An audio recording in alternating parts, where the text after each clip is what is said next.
listening to Ka-Pow, the pop culture podcast.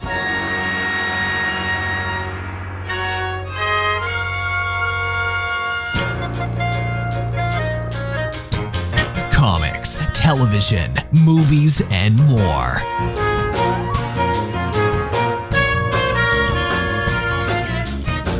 If it impacts fan culture, we have something to say about it.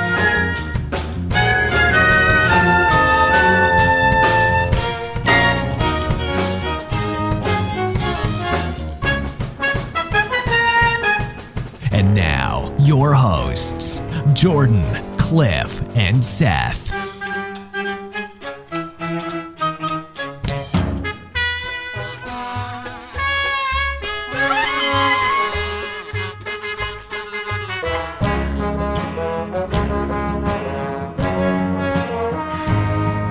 Oh, what a jaunty jingle Cliff just put in there for us. That signals a special episode. It's our Saturday morning Cartoonerment.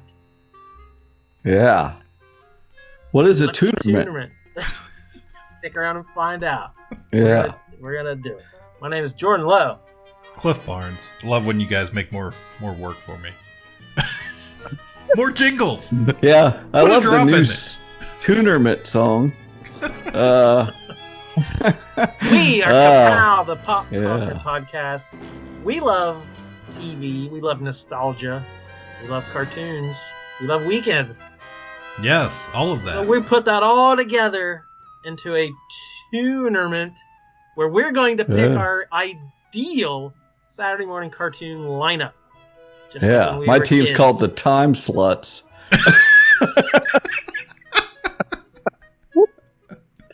I thought this would be a wholesome episode talking about wholesome. Oh no, it's getting dark already. Yeah. It's already turned a corner.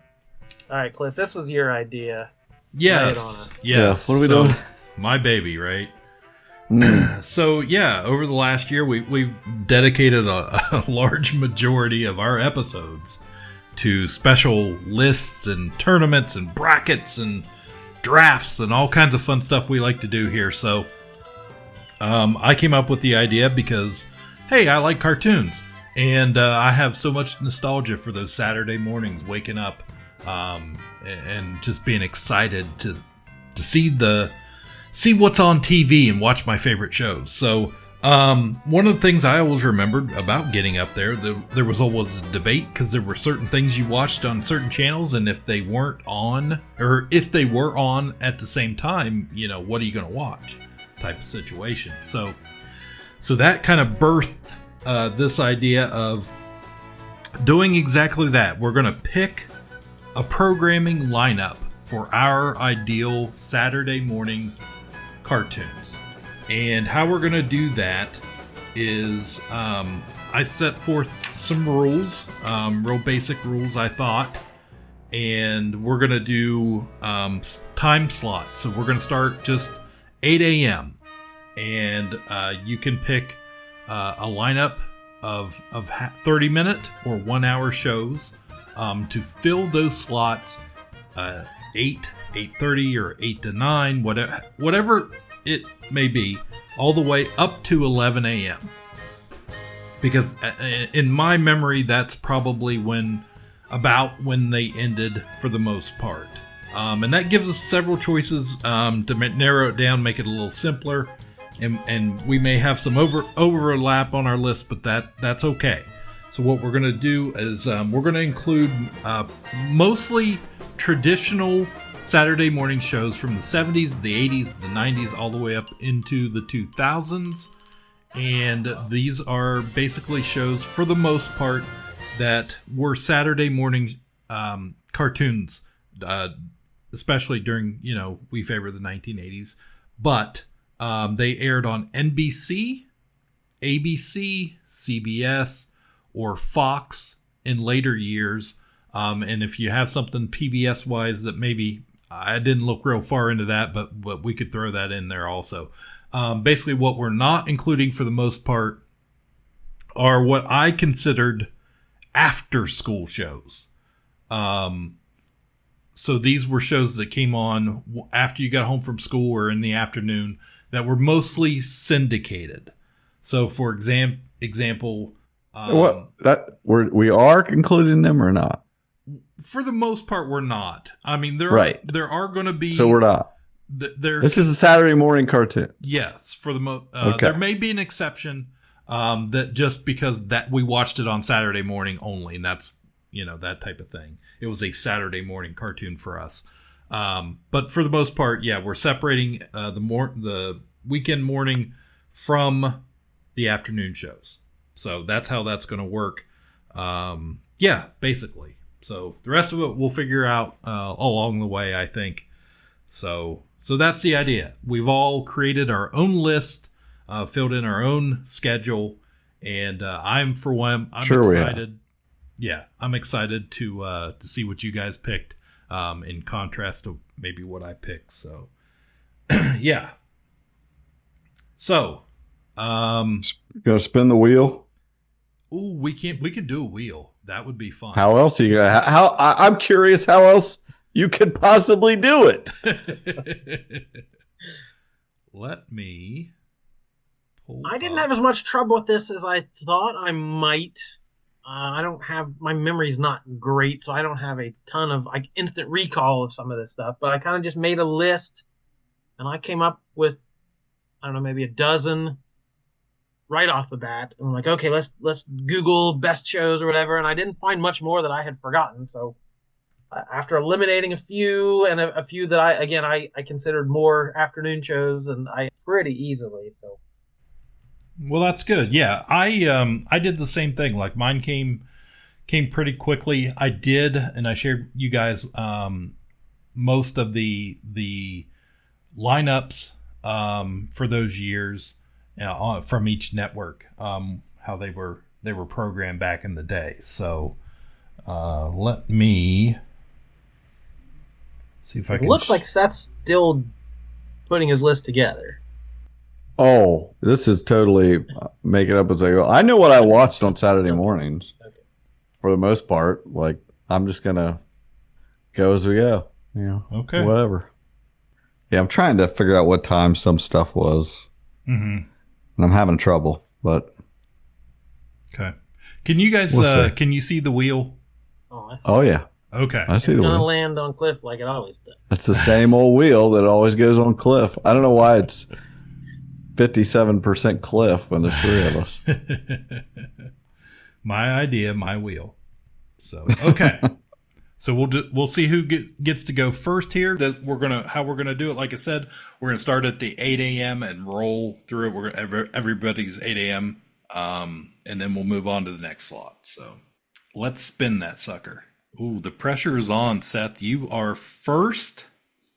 Oh, wow! This is exciting. This is how I wrote it up.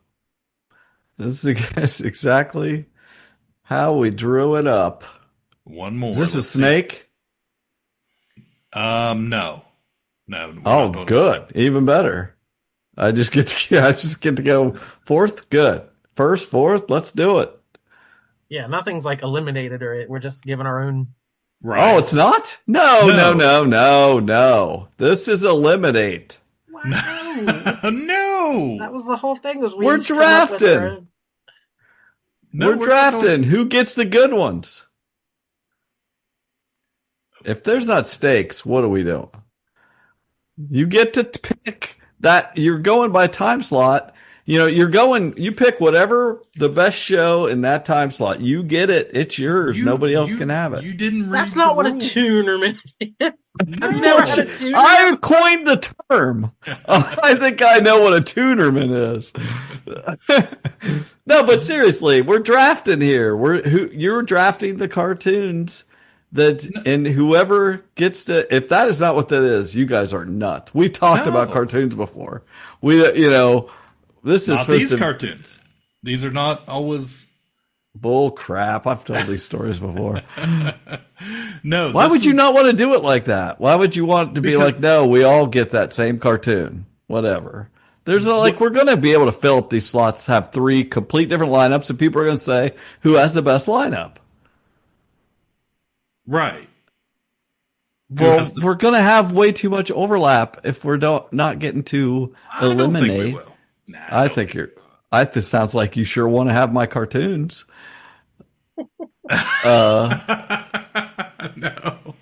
No, then just suck it up and say once something's off the table, it's off the damn table. Well, this is grown up Toonerment. This is not your mama's Toonerment where everybody gets a participation trophy. No, this is hardcore.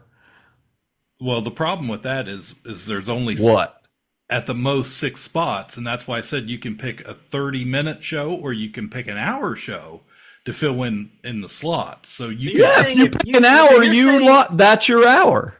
That's what you watched in that hour. A show, none of us can. You get that show, none of us get a show. Correct.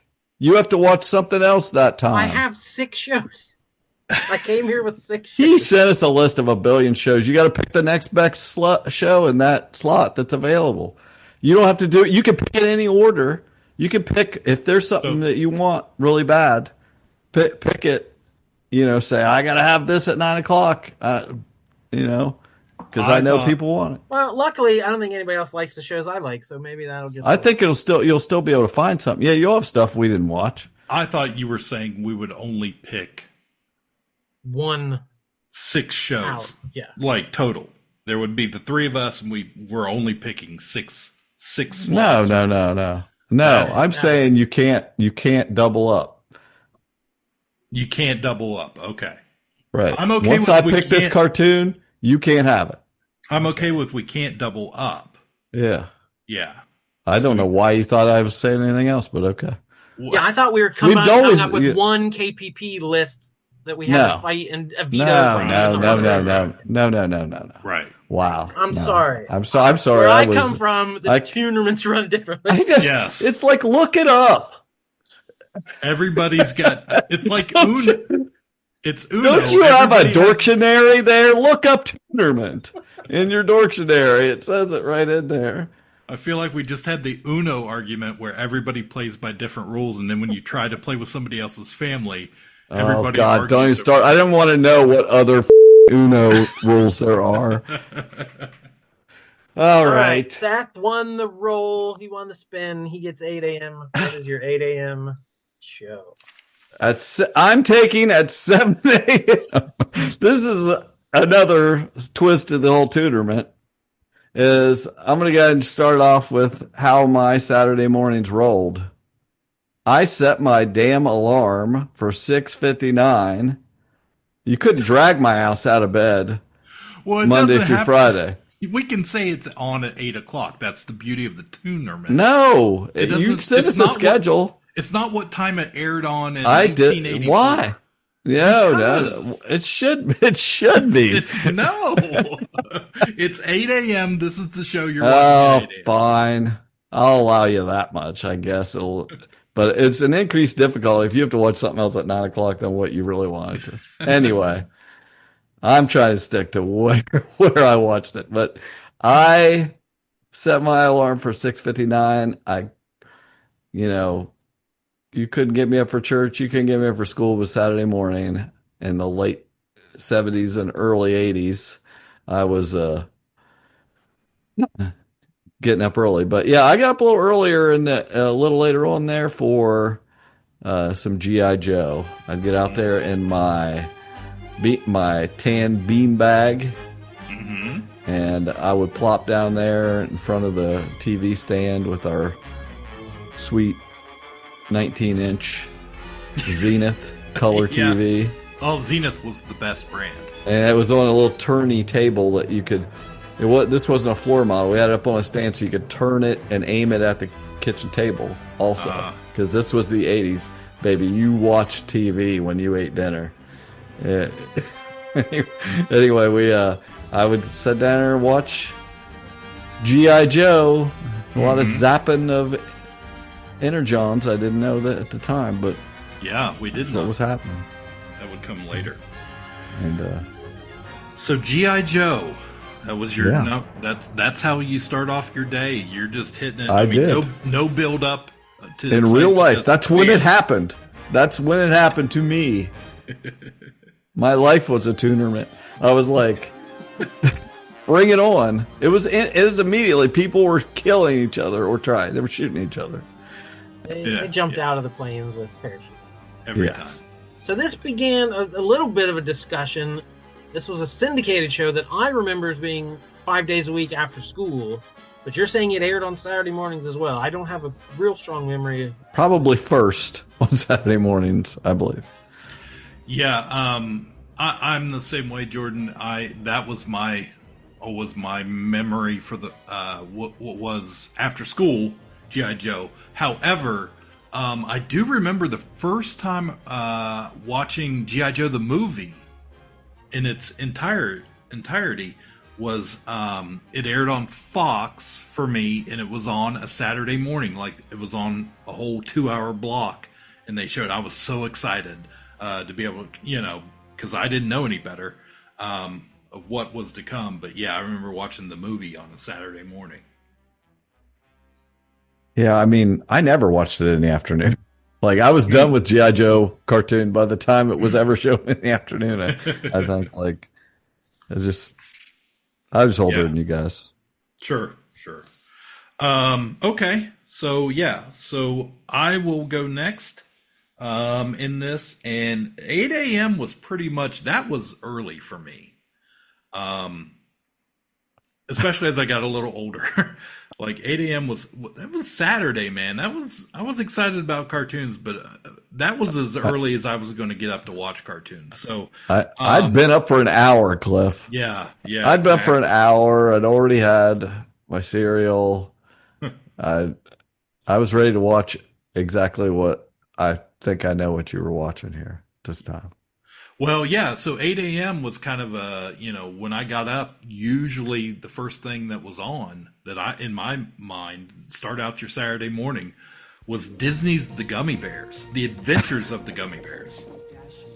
And this was a show. That's not what I was expecting, but that's on my list. It would have been a later pick for me, but yeah, I watched The Gummy Bears. Good cartoon. I mean, it ran on NBC. 85 to 91, and so this was a staple for me. These were the main, these were some formidable cartoon watching years here, and just like, I don't ever remember a bad episode. You had your 6 main characters, all the your main gummy bears, and then they had the princess and their friend, the little boy, Kevin, or whatever his name was. And then, the Duke was, and the ogres were always after him. Had the great theme song. So if you were up at 8 o'clock, wherever you were, here, there, or everywhere. Exactly. Just bouncing into the living room and grab your gummy berry juice and maybe have some breakfast. Look delicious in front of the TV. So great theme song. Great theme song. Oh, I love it. It's pumping in now. Sounds good. Jordan, what do you got? 8 a.m. I'm not going to be strategic here. I'm going to stick with what I had. I listed everything down chronologically, and then it ended up being pretty good. Like, I liked my list like that. So most of my shows are kind of actiony on the actiony side, but at 8 a.m. I thought I'd start with the oldest show on my list. You gotta ease into Saturday morning. Jim Henson's Muppet Babies. Muppet Babies, we make our dreams come true. Muppet Babies, we'll do the same for you. When your room looks kind of weird and you wish that you weren't there. Just close your eyes and make believe, and you can be anywhere. I like adventure. I like romance. I love great jokes. I'm a mobile. I've got my computer. I can do that. I'll play the piano. Is everything all right in here? Yes, Nanny. Really like that show. It ran 8 seasons from 1984 to 1991 for 107 episodes. So this was the toddler version of all your favorite Muppets. They all lived together in a nursery. with Nanny, this mysterious caretaker you only saw from the neck down. So Barbara Billingsley Yes. from Leave It to Beaver. Yes. Oh, nice. Well, So we saw her legs. Muppets Take Manhattan was released 2 months before the show premiered, and that had the dream sequence of Miss Piggy thinking, "What if she had met Kermit when they were babies?" So they had that little scene In the of nursery. nursery of the Muppet Babies as live action Muppets, and so that was kind of the launch of this show of these. So the idea of this one was real heavy on the make believe and using your imagination and play, the fun of play with limited resources and solving problems creatively. So they would be playing games or trying to do something, but then it would start becoming real and their imagination, and they started using there'd be live action clips in the backgrounds and old films and photographs and different hand-drawn backgrounds to like make it look like they were in the real world, which also coincidentally saved on money in animating. It made it cheaper to make the show. But all these clips they used, it literally sounded like Kermit the Frog saying oh, I hope. sounded like it saved on money. But these clips came back to haunt them. They're people that's their most fondly remembered of, Kermit running from the boulder as Indiana Jones, running into a bunch of stormtroopers as Star Wars. Well, all these clips they used they have problems with royalties and licensing, so they've never been able to put the show on DVD. They couldn't run it in syndication. I don't think it's streaming anywhere still. Nope. It's probably on YouTube. There's probably clips, but they never got the royalties figured out from all this not stuff on Toon Hub. they used. Right. No, it's not. It's not anywhere. So I have such fond memories of that show. Again, I like the creativity. Even as a kid, there's a pop culture reference I recognize. Yeah, I'm gonna love that. But in the first season, it ranked as the most popular Saturday morning cartoon on CBS. Won 7 Daytime Emmy Awards, including 4 consecutive for Outstanding Animated Program. And it was rebooted for Disney Junior in 2018 and made 71 more episodes. So it was an evergreen concept they were able to bring back. Right. Yeah. It was immense. I mean, they had McDonald's toys, and they had I think they had a set of glasses, much like, that was a popular thing back in the day. Remember the Star Wars glasses, but fast food restaurants. But yeah, I'm exactly the same way. This was on my list. So yeah, absolutely. And I loved it for the same reasons. It's a shame that it's not out there now. And because, the Muppet Show had ended and this was the next thing. I mean, well, we had Fraggle Rock, but this, Fraggle Rock was on HBO. This was on Saturday morning. So you got your Muppets fill, had all your favorite characters, introduced Skeeter, Scooter's twin sister, to the lineup. And yeah, it was always fun. I always loved when Beaker and Dr. Benson Honeydew would visit. They would come over to play, or whatever, whoever the character was. That I think Bean Bunny was on later seasons even. So anyways, yeah, pretty high for me. 1984 to 1991 was that was a long time in Saturday morning cartoons, because a lot of these shows only ran for like a year, maybe 2 at most. And this one we grew up with. Well, I think I told the story before. The day Jim Henson died, I don't know what grade I was in, 3rd, 4th grade. Like, that show was still running daily, like in the morning. And a girl in my class said, "Yeah, Kermit sounded different this morning." She thought Kermit was the voice of Kermit. A, she thought Henson was still doing the voice. B, she thought live cartoons were live streamed. I don't know, but there was a lot wrong with that. And I've always remembered, it's like, you don't know how that girl was weird. That's what you remember. That's what you remember about that day. I remember the day he died. There was this weird girl. Yeah. Actually, Frank Welker did Kermit. So Megatron, and Yeah, it had a pretty good cast. I mean, Howie Mandel, and after him, Dave Coulier did Skeeter and Bunsen. We mentioned Barbara Billingsley. Like, yeah, it had some talent back there on that show, as most of these did. You know, those actors filled a lot of roles, but yeah, just endless adventures. You know, it was cute and funny, and had enough heartfelt stuff in there to be entertaining for any age. Agreed. I liked but didn't love the Muppet Babies, but there was, I don't know. I never could watch the whenever the Rugrats came around, I was like, this is just more Muppet Babies. I can't watch that.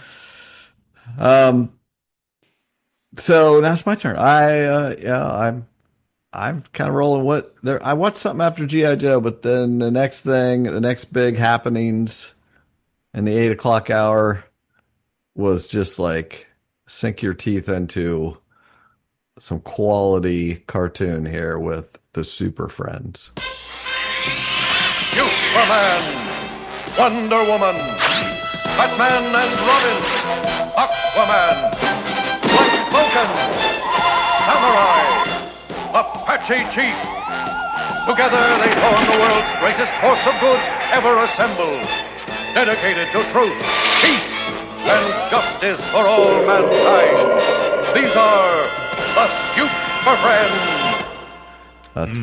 That's what I was watching at that time in the 8 o'clock time slot, or whatever the time it is for me in my 8:30 now. That was it, man. You know. Oh, absolutely. Meanwhile, at the Hall of Justice and all that jazz, everything that we all remember, that cartoon, that you didn't miss that. Yeah. For me specifically, because again, Super Friends on the list. 1985 and 86, I think, was kind of the end, you know, the end of the road for the Super Friends on Saturday mornings. But they had 85 was like Super Friends, the legendary Superpowers team, and that's when the Superpowers toy line came out, and I was all about that. And the shows were those particular seasons. The following season was like Galactic Guardians. That's when I wrote all these down. So basically every year it had a different title. It did. Super Friends with a space between it. Then it became All New Super Friends Hour, Challenge of the Super Friends, World's Greatest Super Friends, Super Friends as one word with no space, Super Friends : the Legendary Superpower Show, and then finally the Superpowers Team : Galactic Guardians. So they had to just I'm sure I was watching the oldest school version of it. He loves to do overly complicate things and reboot things. Whenever I was watching it, it was Superman, Batman, Wonder Woman, her invisible outlined jet, the Wonder Twin powers, and Aquaman, Mental Flick, Aquaman, all that stuff. It was, what was the the Indian guy? Oh, Apache Chief. Yeah, Apache Chief. Like that was, that's what I remember. It's good stuff. Yeah, that's prime Super Friends. I was always a big fan. I think it was 1978 they did the Challenge of the Super Friends, and it had the Legion of Doom with Luthor. Oh yeah, I remember that. Yeah, those were some of my favorites. I like the later seasons because Jordan hadn't even had a half birthday yet. He hadn't even had a regular birthday. Oh no. Yeah, it ran from 73 to 85, but then it ran after forever. that in syndication.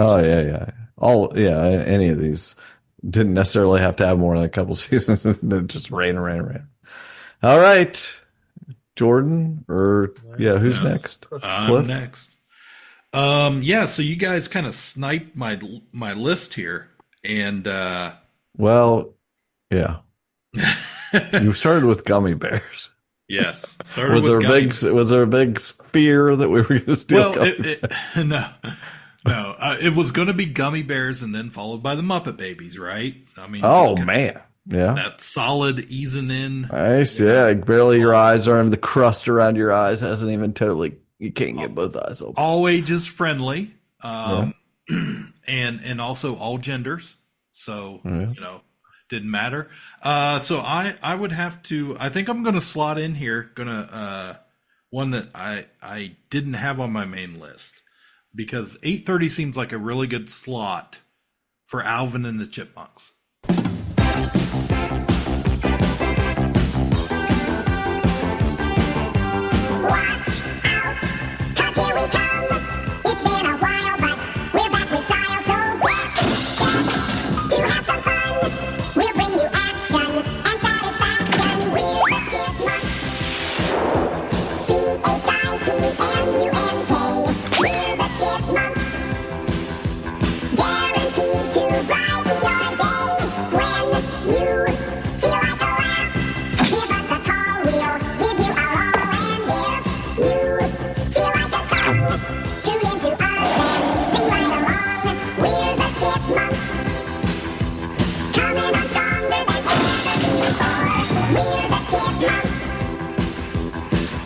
Simon Theodore. And yeah, this is another show. I don't have really any notes on it because it was going to be an honorable mention for me, but this was a long running show also, where they, we talked about this in a couple episodes ago, but Alvin and the Chipmunks were from the 60s and somehow just kept a foot in the pop culture world to keep them going, keep them relevant enough. And then when it hit the 80s, they were updated. They got a cool theme song, and they were almost like they were chipmunks, but they became like they were regular kids also in the show. And of course, Dave had adopted them. He was their dad. And then they introduced the girls, the Chipettes. And it was just a fun show. The animation was really good in it and ran for a long time. It was a Saturday, if nothing else is on that I love, I'm going to watch the Chipmunks, right? They were on early in the morning. So ran on NBC, and then, like we said, spun off onto a movie later on, which aired in theaters and introduced the Chipettes and the girls, and it just kind of, they had that funny housekeeper that I can't remember her name, but yeah. Pretty good fake band and a pretty good Saturday morning cartoon. Double dipping on the Chipmunks. All right, my 8:30, I had G.I. Joe, so I've got to move past that. I don't get to watch that. I'll tell you about it. Some evil villain took it from me.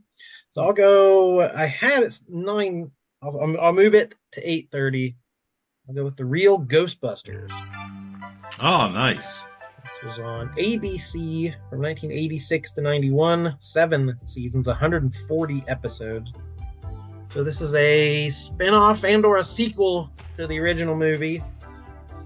They had to add the real to the title because of the Filmation show Ghostbusters from back in the day. There was already a show called Ghostbusters. Starred Lorenzo Music as Peter Venkman, who was the voice of Garfield. Yeah. Which is kind of ironic because Bill Murray went on to become Garfield. But he was only on for the first 2 seasons, then was replaced by Dave Coulier, who was apparently going to be a recurring figure on this. Maurice LaMarche was Egon. It's the brain from Pinky and the Brain, Futurama, a billion other things. Again, Frank Welker was Ray and Slimer, Megatron, or Fred Jones from Scooby-Doo. So some iconic voices in this. And apparently the story I read was that Ernie Hudson auditioned to voice Winston and didn't get the job. Didn't get his own part. They gave the role to Arsenio Hall.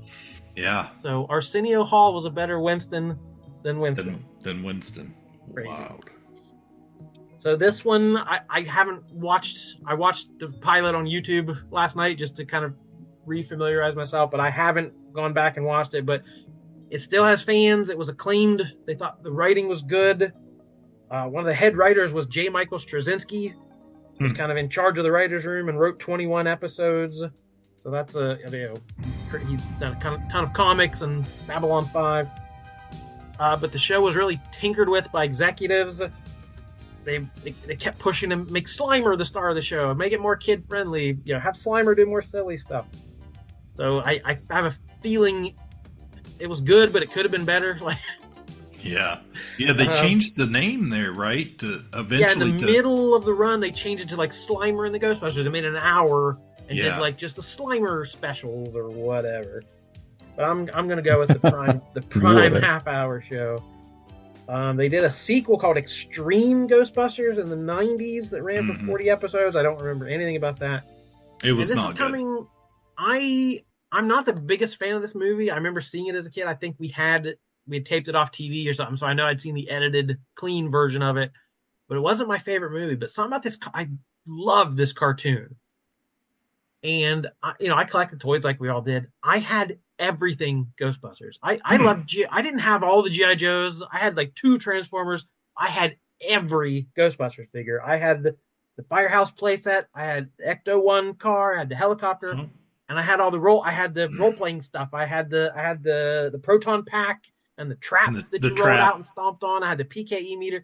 I had I don't know what clicked with that of me just adoring this show, but I was all in for the real Ghostbuster. Wow. Yeah, I definitely watched it also. I remember when it first aired, I was very confused because I did not understand why they all had different colored uniforms on. Egon was blonde. There were artistic choices made. And I remember being very confused by that. I also remember thinking, this is scary for Saturday morning. There were a couple episodes there that were, pushing the line a little bit there for that time. And it was on for a very long time also. And I too had, I know I had all the Ghostbusters. Because I remember the little proton packs had the little twirly streams coming out of them that easily broke. And that was a great line of toys. It's highly collectible even today, and they came out with some retro figures a year or two ago. So yeah, pretty cool. Never watched it. I mean, maybe once or twice. Yeah. But, it was a little. What year would that have been? 86 to 90. Yeah, I was in high school. So I was getting out of 8th grade, going to 9th grade. I was probably winding down on my. Didn't wear your proton pack to junior. Yeah. Well, Stranger Things lied to me. Yeah. All right. My next pick, I don't think there's any danger of you guys picking it, but this just is the staple. This is the number one show on my Saturday morning lineup. This is the one I looked forward to the most, which was, it was at a good time for that. It was I got up, got to watch some great stuff, when I first got up, but there was a dead spot right before the show. I remember a particular lineup watching at whatever time frame, but right before this was the pre-Masters of the Universe.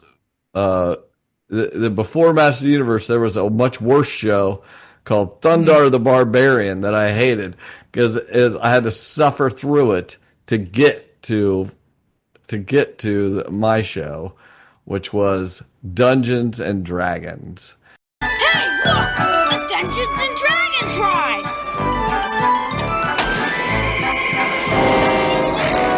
Wow, neat! Give me a break. I don't like this! Whoa! What's happening? Oh! Where are we? Look out! Fear not, Ranger. Barbarian, magician, thief, cavalier, and acrobat.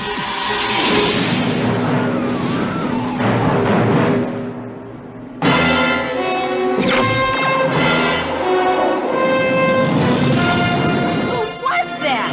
That was Venger, the force of evil. I am Dungeon Master, your guide in the realm of Dungeons and Dragons. Which, no surprise, I loved this cartoon and was like, this is so great. I mean, come on, you had Donnie Most, as the hero, had two Willie Ames and Adam Rich from Eight Is Enough doing voices on there. But it's just like iconic. It's an iconic show with all the, the acrobat and the cavalier and ranger, barbarian, all that. It was just, and the dungeon master and Venger, and like, I loved it. It's hokey and silly, and I have it all on DVD, and I literally bought, spent a couple $100 on original art that Kickley did of them, made them look cool, and it's just like, I was just at Gen Con. They came out with sets of like little miniatures if you wanted to play as them for D&D. And some of them are like ridiculously, through the roof, the price for them now. It's crazy. Like you can't, Venger is like $100 and some now. And, the Thief is, and the the unicorn. What a clever name. That one's expensive now and everything else. Like, it's still, there's definitely a certain group of people that look fondly back on that show, and it's a staple. The live action movie had the visual reference to them.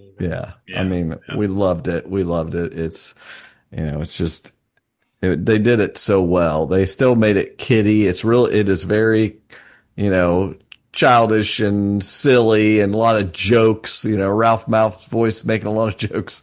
He was the Cavalier, and it's just like Willie Ames was the Ranger, Adam Rich was the Barbarian, Bobby, and But anyway, I still remember loving it and always looking forward to watch that the most. That's the thing I wanted to watch the most. Yeah, it's a shame they never made that final episode. My understanding is they had a script, and it was they've acted it out on YouTube and stuff like that. You can watch look it up. Yeah. I was never into that kind of stuff, but I remember watching that cartoon. Like, the cartoon held my interest. Even they like rode a roller coaster, the Dungeons and Dragons roller coaster, and went into that world. It's like, and this was at the time that parents were scared to death that you were gonna like become possessed by playing this game and stuff. So this had to have helped. This took the edge off a little bit. Well, they're watching a silly cartoon. Ralph Malfkin would never possess. Yeah, exactly. Exactly. Yeah. I definitely watched it and liked it. And the main thing I remember about it is I remember being mad that the toy line for Dungeons and Dragons did not have the same characters as the cartoon, and I always wanted the cartoon characters. I thought that would be a really fun line back in the day. Of course, you can do that now, but I use a Warduke figure from the original figures from the 80s. I use a Warduke miniature in our game. I've brought him into the world. I had a Warduke, the 3 3/4-inch figure back in the day, and I've picked those up so many times at toy shows, and just like, I should buy this, and I still haven't. It's coming. I'm going to do it. I have no doubt. Yeah, I've seen your wall. Right. There's no doubt it's going to be. So I had a Warduke and I had a Steelheart, also back in the day but that's the main thing. I was like, why aren't these guys, why aren't they the guys on the cartoon? So I think Warduke may have been was he in an episode? He was in the cartoon. He was in a couple episodes. Yes. Yeah. He sure was. Yes. That's a strong pick. I thought for sure you would have that on there. Oh yeah. I did not expect you to pick Super Friends. So. Oh yeah. I loved it. I loved it. Yeah. Yeah. So, if we're moving on here, going through this 9 o'clock time slot, I'm going to try and surprise you guys a little bit with a cartoon I watched a lot of and was back in the day really excited and really liked because there weren't a lot of superhero cartoons on Saturday mornings or in general way back in the day. Oh, so no, you are not going to say this. We're gonna pull the clip. You have to go back and pull clips of yourself hating on this guy. Yeah. I'm going to pick Spider-Man and His Amazing Friends.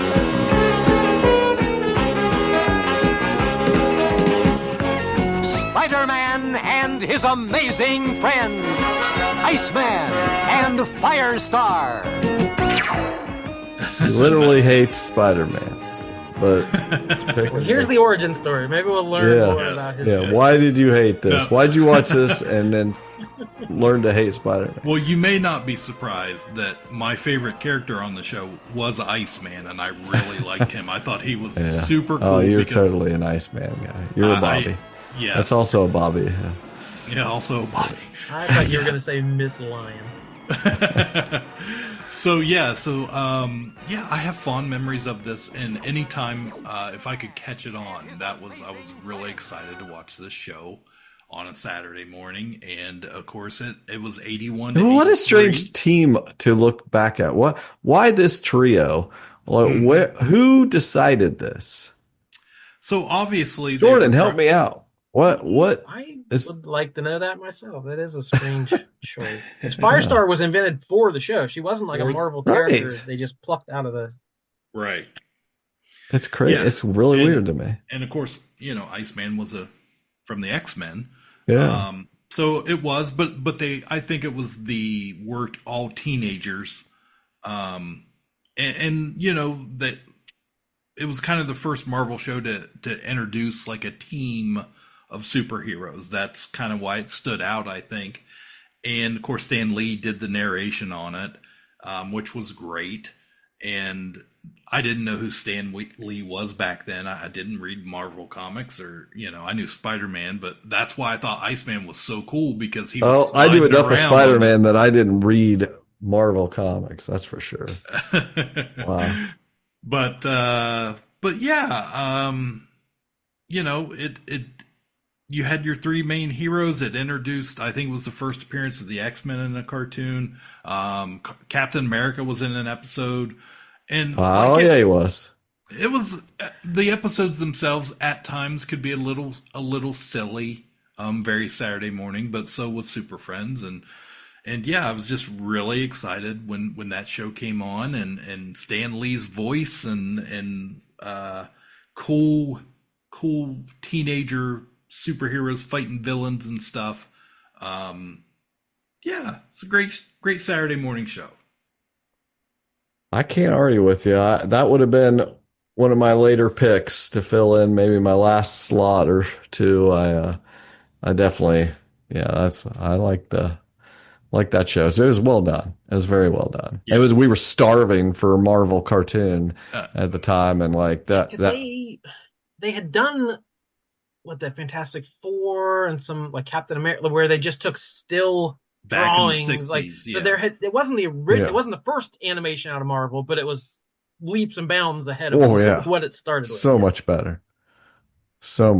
And it was just like, when Cap was on there, oh my gosh, this is freaking amazing. Like they had the cool apartment that when you they pushed a button or moved something and the computers came out of the wall and all that stuff. Yeah, that was wild. Heck yeah, wild stuff. Is it me again or no? No, it's Jordan. Oh, Jordan. Okay. 9 o'clock. 9 a.m. I need to pick a replacement, but I don't want to jump. I'm going to stick with my list here for a little bit longer. So this is what I had after Ghostbusters. I had the Teenage Mutant Ninja Turtles. Teenage Mutant Ninja Turtles. Teenage Mutant Ninja Turtles. Teenage Mutant Ninja Turtles. Heroes in a half shell. Turtle power. They're the world's most fearsome. The show ran 10 seasons. When it was over, it was the longest running cartoon in American TV history. It got beat by The Simpsons 2 years later, but at the end of its run, it ran longer than any other cartoon America had ever produced. 1987 to 1996, 193 episodes. Wow.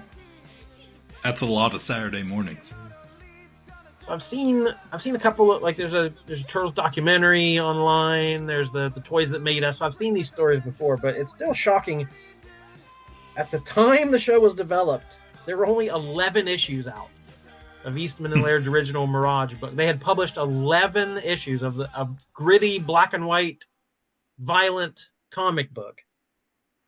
And this dude, Mark Friedman, was a New York licensing agent. Somehow got a hold of one and thought this would be a good for a cartoon. I don't know how this guy came up with this, but so he approached Playmates Toys to pitch it as a toy line, and they said, I don't know, maybe if there's a TV deal attached. Mm-hmm. So that was basically, they wanted to make toys out of it, but they were hesitant unless there was a TV show. So this was all the fates coming together. So the first line of action figures debuted in the summer of '88. The pilot was in December of '87. So it was a 5-part miniseries they did in syndication. So it ran, the first Saturday morning it ran was October 1st, 1988. So the toys launched in the summer, the show launched in October. It was a perfect storm, and then it was merchandising the likes we may have never seen before of anything and everything you could think of. It was Turtle Mania. They came out of their shells. They had a musical tour. It went crazy. But the show was good. Like, the show was different from the comics. I don't know how much Eastman and Laird liked that. They probably wanted it a little bit more faithful, like the 1990 movie. But they color coded them. They love their pizza with wacky toppings on it. There's a lot of jokes. So that basically became the Turtles. Like, it didn't matter what was in the comics. That kind of defined the Turtles for the next few generations. So I love that show. There's another Kermit. Sorry. What was I gonna say? Oh yeah. So yeah, it's been live action movies, cartoon movies, reboot after reboot. But there was another version in 2012, the CGI version that ran for 5 seasons. I never watched any of the other versions, but I got into that one. And that was basically, I was an adult setting my alarm to get up on the weekends to watch that show. That was before I had a DVR, before there was streaming. So this is probably, it's the last time I'll ever set an alarm to watch a show. So that was still, it started with the Turtles back in the 80s, and it probably is going to end with the Turtles in the 2000s. So just a big fan.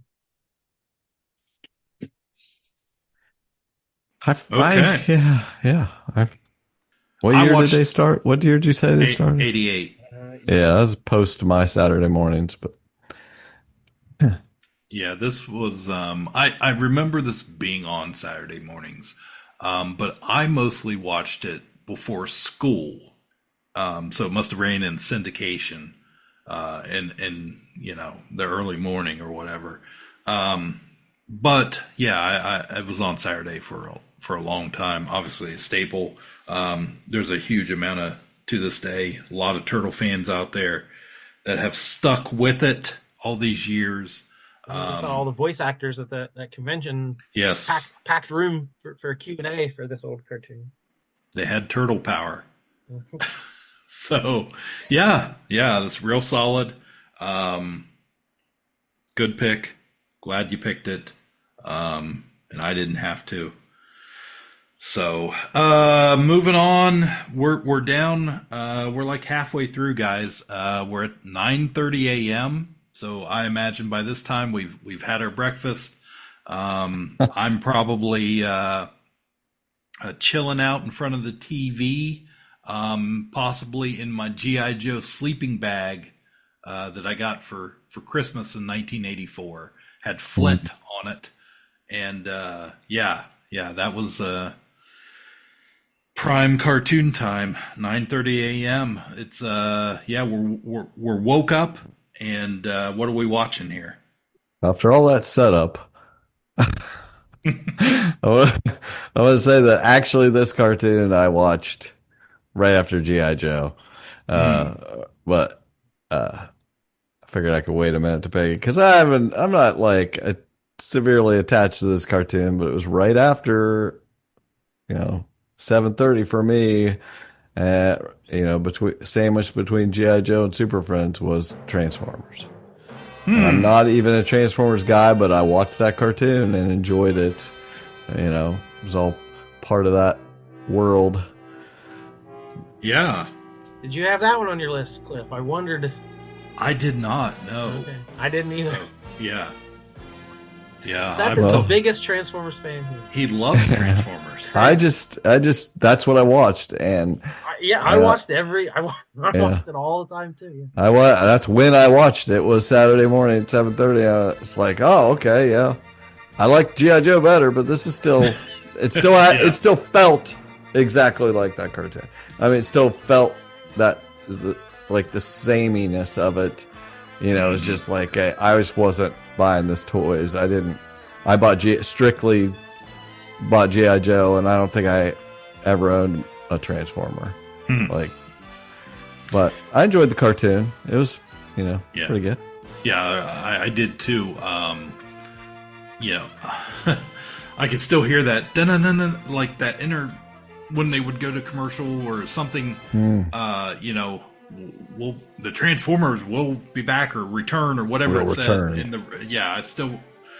I remember that, and the always much like G.I. Joe, they had that kind of a background music like list they would use during every episode. G.I. Joe did the same thing. Of course, they were Sunbow and Hasbro and all that stuff, which makes sense.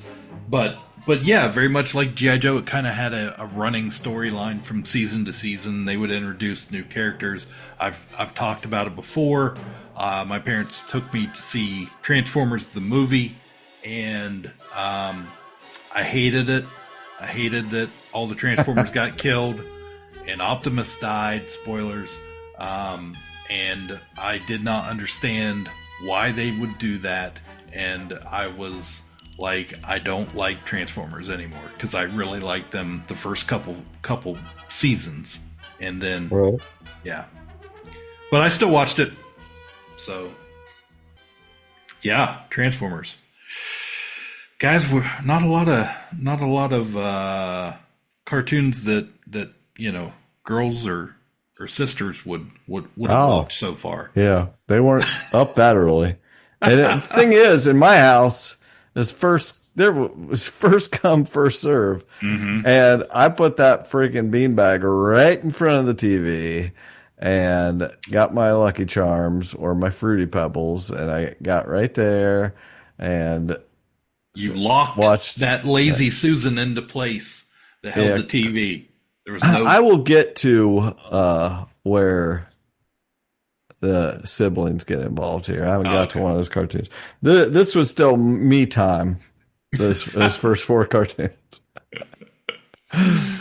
Yeah, I don't. I don't have super strong memories of us all huddling around the TV or whatever. 'Cause I've got two brothers, but my strongest memory is a little bit later in life, getting up before school, not on Saturday mornings, but they played G.I. Joe, Transformers, Turtles. Like they had a stretch of shows that started at 6 a.m.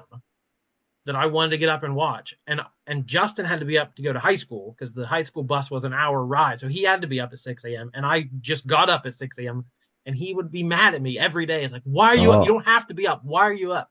So I just infuriated him by wasting sleep on these silly cartoons. So I have a very strong memory of that. Me leisurely enjoying my cartoons as he trudged off to school. This is one of your fondest memories. Oh gosh. My turn, I guess. 9:30 a.m. Got to do some shuffling here. Seth, you're not going to like this pick, I don't think. Well, I know you're not because you've already mentioned it. But Thundar the Barbarian. I love Thundar the Barbarian. Oh, it's your list, baby. I saw you shaking your head when I said it, and I was like, he must really like Thundar the Barbarian. Well, you love Masters of the Universe, and I don't give a crap about Masters of the Universe, but I still think it's better than Thundar the Barbarian. I hated it. It's like the one guy had really weird hair, and it was just like, or what? I don't know. Didn't they ride weird Clydesdales or something? Yeah, they had like it was kind of like a horse slash, like a big Clydesdale slash like lizard almost thing. The year 1994. From out of space comes a runaway planet, hurtling between the Earth and the Moon, unleashing cosmic destruction.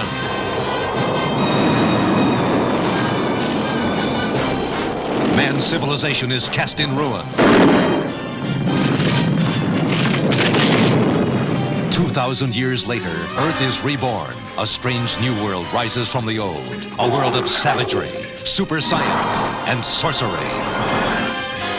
But one man bursts his bonds to fight for justice. With his companions, Ookla the Mock and Princess Ariel, he pits his strength, his courage, and his fabulous sun's sword against the forces of evil.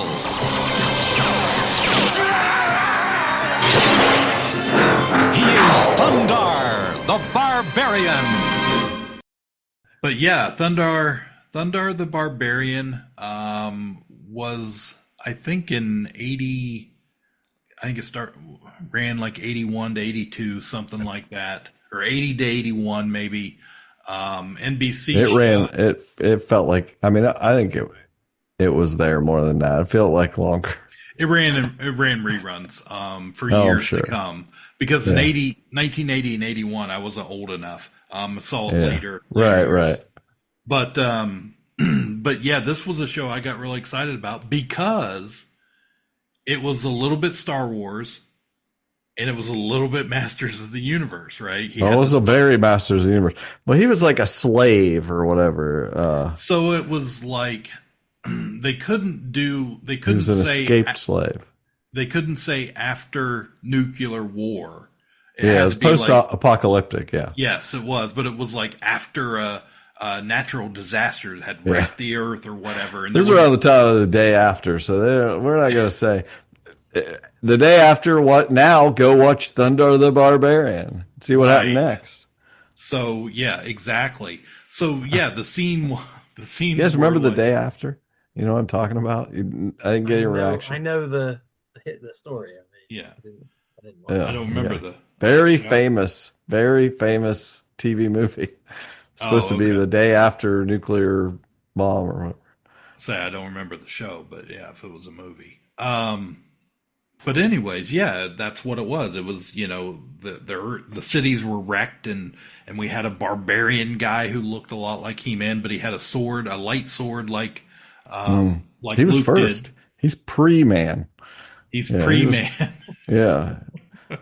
He was a year. A couple years before, 2 or 3 years before He-Man, yeah. Yeah. So yeah, and it was, you had your big three, right? You had the Chewbacca looking guy that was Ookla the Mock, and hated that guy. Hated his name. I don't even like to hear his name spoken. I love that. Ookla. That really gives me a sick feeling, because I remember hearing it and being like, just be over. Really? You hated it that much? Yeah, dude. Well, it was right before Dungeons and Dragons. You just get wanted on to with get it. to Dungeons and Yes, Dragons. I had just watched Good Stuff for a while, and I was getting ready to really get there was this dead half hour that I was switching between that and whatever, and you had to physically switch the thing. You had to turn it and hope you got something when you did turn it. Yeah. I definitely remember the show from syndication, but it wasn't one that ever clicked with me. I know I've watched it, but I don't have any kind of emotional connection to it. Yeah, I liked the dynamic it had. It was very Star Wars with him. Had Princess Ariel. She was very kind of a Princess Leia type. They were trying to play off of the popularity of Star Wars, of course. But she kind of sounded like Carrie Fisher too. But yeah, also, all the character designs were done by Jack Kirby for this show, which, and watching it now, knowing that, I was like, oh yeah, I can totally see that now. But yeah, it was just that it was beasts and magic and cool swords, and they were villains and of the week that they fought or whatever. But yeah, it was just a show that I wish would have went a little longer and we could have gotten more of. because it was exciting, and Thunderheart the Barbarian, it had a cool thing it did. Just lots of memories watching that show for me, and It's like being the excited. cartoon Beastmaster. Oh, I think we let's not cracked talk about how much I love Beastmaster. That's why I said that. So underrated.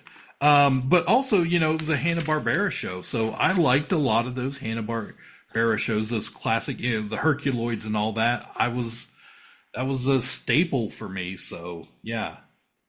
Big fan. Big fan. I love it. Jordan, what do you got for 9:30 in the morning? Keep moving up my list and figure the rest out later. I'm going to go ahead and put it what might be the most important show of my lifetime. The most impactful show that had a long-lasting effect on my entire life to follow.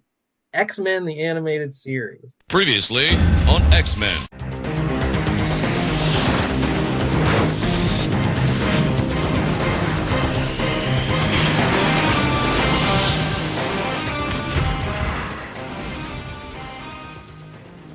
So this was 5 seasons, started in 1992, went to 97, 76 total episodes. So this almost didn't happen. There was a woman who worked for Marvel Entertainment named Margaret Loesch, who had been championing an X-Men show since the 80s. She was working for Marvel Productions. She got Pride of the X-Men made, which was a TV pilot, basically, that they aired. And it didn't get picked up. It didn't go anywhere. That was 1989. But they based the video game. The look off of that show led to the Yeah. Konami arcade game, and the first wave of Toy Biz toys were based on that kind of iteration of X-Men. But it didn't lead to any more shows. So this woman later became the head of Fox Kids, who was in charge of all the animated shows. And her first decision was to greenlight animated versions of Batman and X-Men. So this was the early 90s. Batman was an easy sell. We look back to 1989. Look how many toys we sold. Batmania. Yeah, let's greenlight a Batman show. But X-Men took a lot more convincing. Fox didn't quite get it. They thought it was skewing a little older. They wanted to aim stuff at 10 years and younger. They didn't like the serialized storytelling. Back then cartoons, you could just watch, any old order. This had stories that built over seasons. The soap opera love triangle between Scott and Jean and Logan, that's not a kid's thing. So Fox fought her the whole way, always trying to cut costs, always trying to, change this so we could sell more toys. It was just always a problem. But she eventually got the show on the air, a co-production between Marvel and Saban Entertainment. So the success of this show helped Haim Saban launch the Power Rangers. So this woman gets in charge, launches Batman, X-Men, and Power Rangers. Like how much merchandise did this woman make for Fox? That's 3 of the biggest shows ever. So yeah, you should have listened to this person right along. So yeah, I love this show. This show hit right at the right time for me. I said I had always read comics, I always had comics, but watching this show, I'm like, these X-Men, I want to know more about these X-Men guys. It led me to going to comic shops and looking for X-Men comics, and basically kicked off my life of collecting comic books. So yeah, this show had huge ratings. Again, long cultural touchstone. People are still talking about the show. We had the X-Men 97 revival on Disney Plus that people loved. They've done comics, they've done spin-offs of manga and video games. So yeah, and that classic opening theme would just get you every time. They've worked that into, like, when Professor X showed up in a cameo in the movie, you heard that theme. So it wasn't the theme from the X-Men movie, it was a theme from that cartoon. So yeah, just this was just so huge. Like the X-Men were big in the 80s. Chris Claremont made it one of the best selling comics, but the 90s were just destroyed that even, and it was a lot thanks to this cartoon and the cultural impact it had on the world at large and impressionable kids like me. This hit in a time like, okay, I wasn't watching Saturday morning cartoons anymore. I was graduated from high school, been out of school for a year, going to Washington Tech. And then I was living with a bunch of guys out in Waverly, and we only got 2 channels. And like, I didn't even know this cartoon existed. I never really watched it until we got that reboot recently. I watched the reboot and liked it, but it's like, we got 2 channels. We would watch the Golden Girls and Price is Right, or whatever we rented. That was like when you were renting movies like crazy. We were renting movies all the time from the gas station or wherever, but I wasn't watching cartoons. So I totally missed out on this cartoon. And it was also set in the same world as Spider-Man, the animated series, and they would have other Marvel stars show up. So that was, I've never seen that outside of a comic book, crossovers and guest stars. It's like every weekend you never knew what, your favorite character might show up as an animated, very serious, taken very seriously. They adapted stuff straight out of the comics, storylines. I read that story. They're doing it on the show. Like, it was just such a big deal.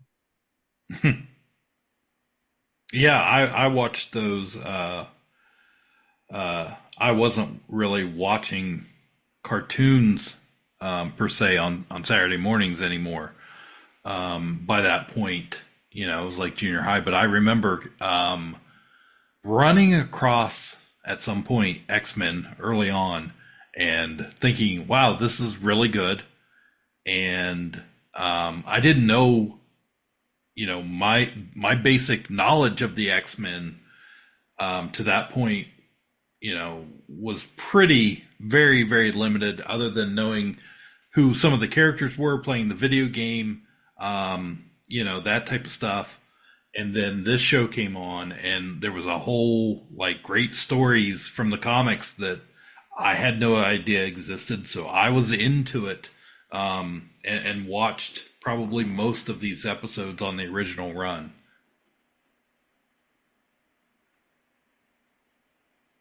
Well, let's see. By this time, my older sister drug her butt out of bed, and probably my younger sister, but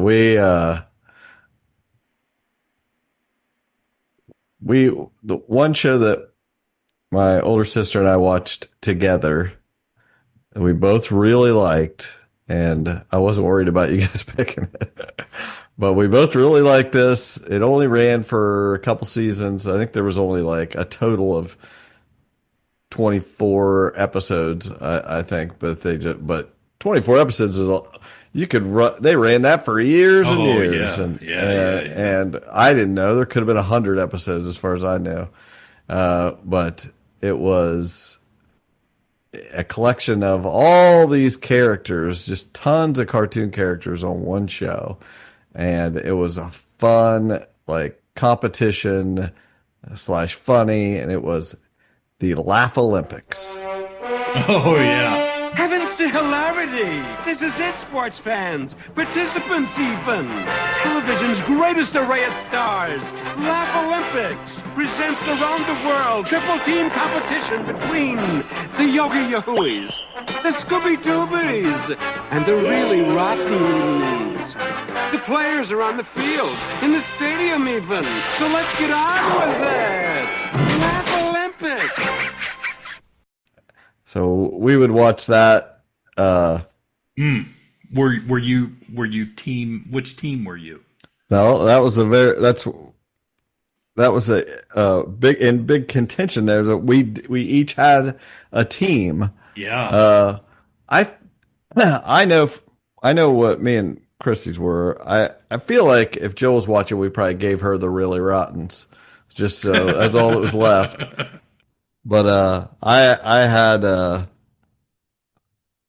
Scooby Doobies, even though I'm not a huge Scoob fan, but I think I picked them because they almost always won. They almost every episode they were the winner, and that had the team captain was Scooby Doo, had Shaggy, Scooby Dum, Dino Mutt, Blue Falcon, Oh yeah. Captain Caveman, and Brenda Chance, Taffy, Dee Dee, and Speed Buggy, Tanker, Babu from Genie, and one of my faves, Hong Kong Philly was on the team. And Chrissy had the Yogi Yahooies. Mm-hmm.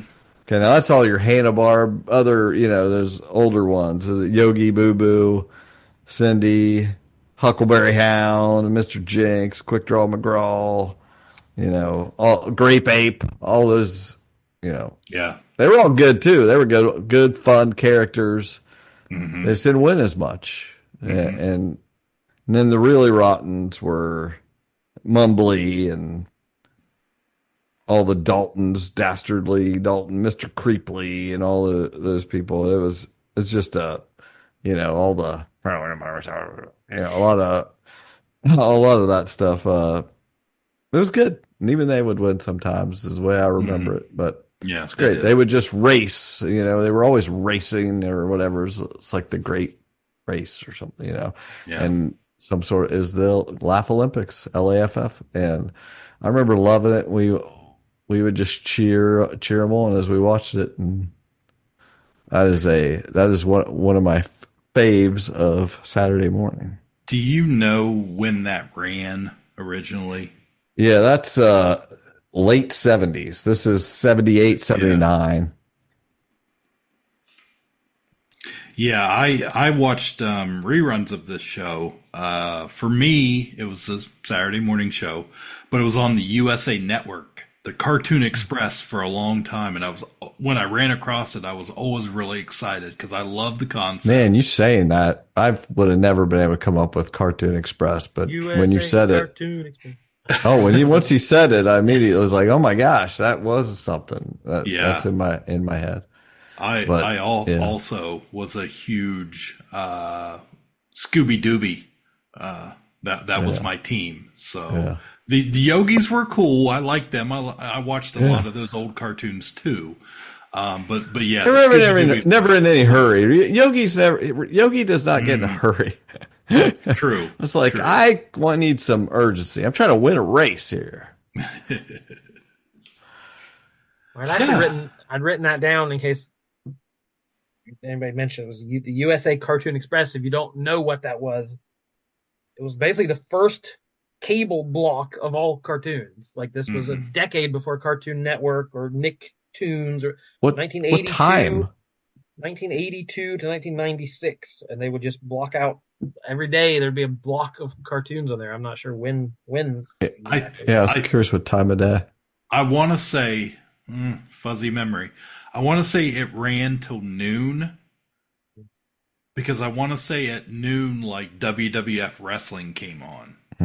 So we're talking this era. Saturday morning was special because it was the only time you got cartoons. Right. And then here comes a cable channel that's giving you cartoons all the time, every day. And it started with the Hanna-Barbera classics and then expanded He-Man and some of the later shows. It was kind of known, like, because cartoons were only on Saturday mornings when especially my age, but yeah, it loosened up a little bit later in the 80s and stuff. And it's like your parents weren't going to, they knew this was your time, for the most part. I think, I haven't run into very many kids who were like, we didn't get to watch cartoons. It's like, we got our cartoon time. And then as it was winding down, as we're getting into this and winding down, it's like, you started getting that bad feeling because you're going to be Jukebox Bissell here in a minute. Yeah. It's like, it's going to be time to clean the house, or we're going to have to start doing something, get up off our butts and get dressed and all this stuff. It's like, it's awful. And you'd mentioned the number of episodes. I found this fact in my research that all these shows aimed for 65 episodes. That would get you into syndication, because that is 13 weeks, 5 days a week. So that will give you 4 runs a year.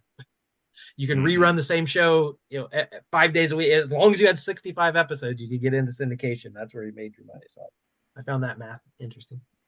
Doesn't take much to entertain a kid. I know from having a kid, I realized kids will watch the same episode back to back to back to back to back anyway. So if we had a few weeks in between, we were definitely going to be fine. Yeah, for me, if it was an episode I had seen or was very familiar with and seen multiple times, that was an opportunity to, while the episode was on, especially if it was G.I. Joe or something like that, I'm getting my toys out. Like, I'm going to play with the toys and watch the cartoon at the same time. Thundercats, whatever, Masters of the Universe, all of that. So, if you're going to watch Lone Ranger, you're going to go tell Tano to get ready. Let's go ride. I had I had the early '80s Lone Ranger and Tano line back in the day. So when I met your buddy with the big wheel. Oh yeah, you rode your big wheel. Yeah, that was You went out and you give him the yellow headband, your mom's yellow headband to wear because he's going to be Tano. Yeah.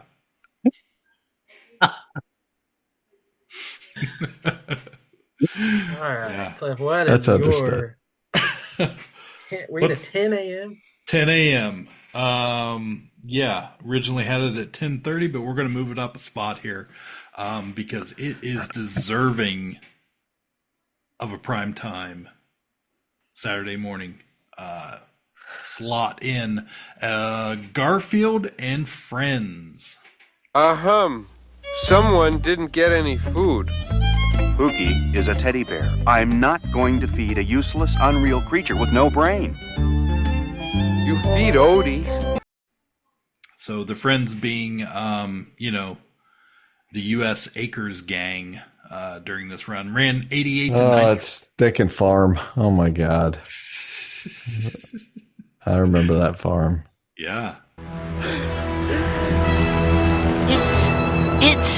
Yes, it's me, Normal! It's like a kitten, man. Not just any kitten, but the cutest kitten in the whole wide world. What are you doing in that box? Garfield Cat stuck me in this box. He was going to mail me to Abu Dhabi, but he didn't have enough stamps. Oh, so he, sent you here? Yes, and now you lucky... That's just that's the newer. That feels... I know this 40 years ago, but that's the new Garfield. The new Garfield. 1988. That's not my Garfield. Yeah, this one ran 88 to 94 CBS. It was a staple of CBS Saturday mornings.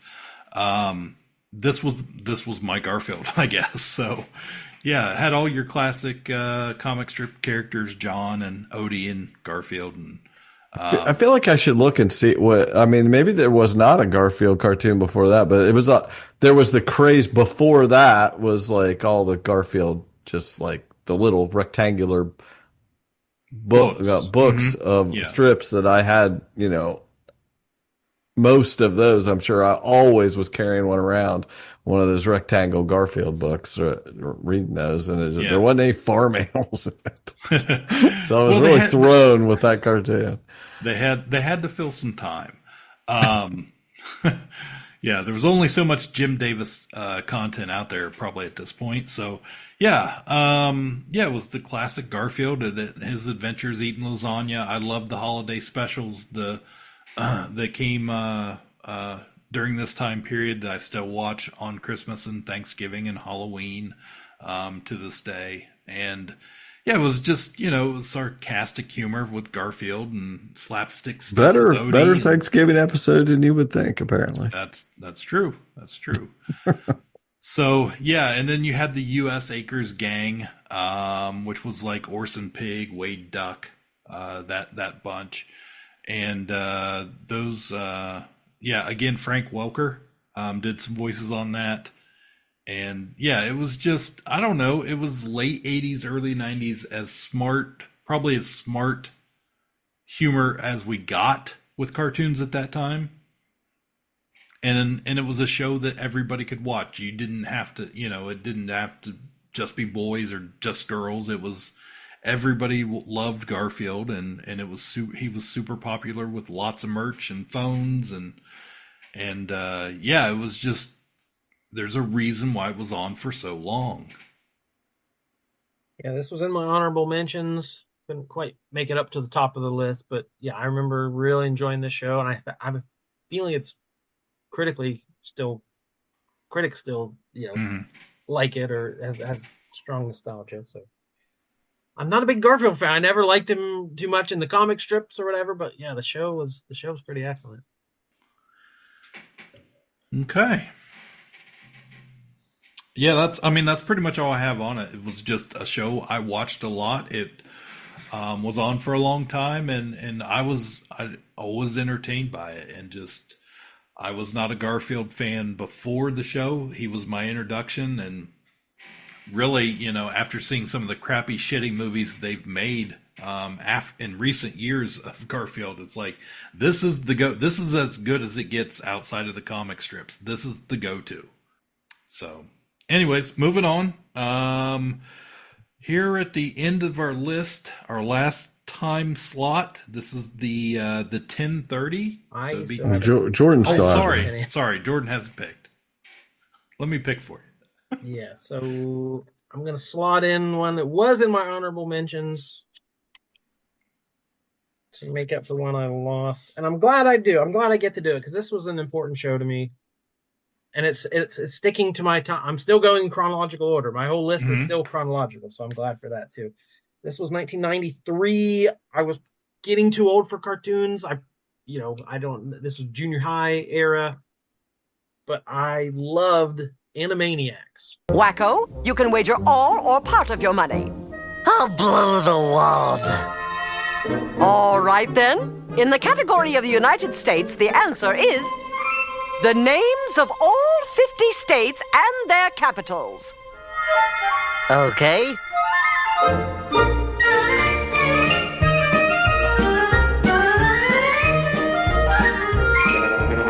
Here goes. Baton Rouge, Louisiana, Indianapolis, Indiana, and Columbus is the capital of Ohio. There's Montgomery, Alabama, south of Helena, Montana. Then there's Denver, Colorado, under Boise, Idaho. Texas has Austin, then we go north to Massachusetts, Boston, and Albany, New York, Tallahassee, Florida, and Washington, D.C., Santa Fe, New Mexico, and Nashville, Tennessee. Elvis used to hang out there. This aired on Saturday mornings and on afternoons. It kind of bumped around. It was on Fox. It was on the Kids WB. So it lasted 5 seasons, 99 episodes. So this was Steven Spielberg and Amblin Entertainment dipped their toes into animation. They had Tiny Toon Adventures, and this was their second show. Both of them had huge reaction, huge hits. So this show, this is the famous, the Warner Brothers and their sister Dot, Yakko, Wacko, and Dot, lived in the Warner Brothers water tower. They're modeled on the old school, like 30s black and white cartoons, Oswald the Rabbit and that kind of stuff. They're old school Hollywood. So this is basically a variety show. Every episode was a different, it was just short, like 3 or 4 short little skits, a musical part, had a huge cast that would be different. Well, this week would be the Good Feathers, and this week would be Buttons and Mindy. So, like, you didn't know what you were going to get when you tuned in, and there was just a ton of stuff going on. And it was so smart, and it seemed there are jokes that weren't for kids. There were jokes they were winking, and but I love the pop culture references it made. It was referencing things I was too young to watch, and I didn't know what they were. But this is what we used to have, like a shared pop culture, which we do not have anymore. But this is references to The Godfather and, Jimmy Cagney. And I didn't know what any of this stuff was, but I learned from the jokes they made. I was like, what they're doing that impression of this actor. I don't know who that is. That's some guy from the 50s. And I wanted to know, because I wanted to know what the joke was. So it was just a way, I don't know, it was a way of bridging generations and learning about our shared pop culture. won 8 Daytime Emmy Awards and a Peabody, and then was revived on Hulu in 2017, ran for 3 more seasons. They made some new ones. I didn't go back and watch it. But yeah, around junior high, my best buddy in junior high also loved it. We kind of bonded over that and had a bunch of inside jokes and we'd obnoxiously quote the show back and forth to each other. So the songs they did were amazing. And just, I thought the humor was great. I said, at the time I should have stopped watching cartoons, this was one that kept me engaged. Yeah, my memory of this was I hated it. It's just like, it annoyed me. I was like, couldn't turn the channel fast enough. But basically any cartoon in the 90s, I felt that way, like, except maybe Beavis and Butthead. Like, I couldn't stand it. Once we got over to like Cartoon Network, Ren and Stimpy and all that, just shock, gross stuff. I was so glad that I had my childhood when it was. And people were, not that Animaniacs was that. I'm just saying it got worse and worse as it went on. I thought Cartoon Network was awful. But I just felt like it was just like too, everybody's just like up. They're all on crack. I just couldn't. It was definitely like no attention span. Like boom, boom. Yeah. It wasn't for me. Which rolls into what I was watching, like, and it's my favorite thing. Like, I have other cartoons here that I like, maybe more than this, but this was a part of every Saturday morning cartoons I ever watched. Every Saturday morning that I sat down and watched cartoons in my childhood, I watched some of this cartoon because it was whatever form it was on. From between 9 and 11, it moved around, I think, at least the way I remember it, and it'd be on for probably an hour and a half, but I would at least watch a half hour or somewhere in there of Looney Tunes. Bugs Bunny, Roadrunner, Elmer Fudd, Daffy Duck, all that. The Tweety Show, yeah. Sylvester, it was I got the shirt on. I watched it. I mean, I always watched that as part of my Saturday mornings. That was a staple, so it's got to be on my list.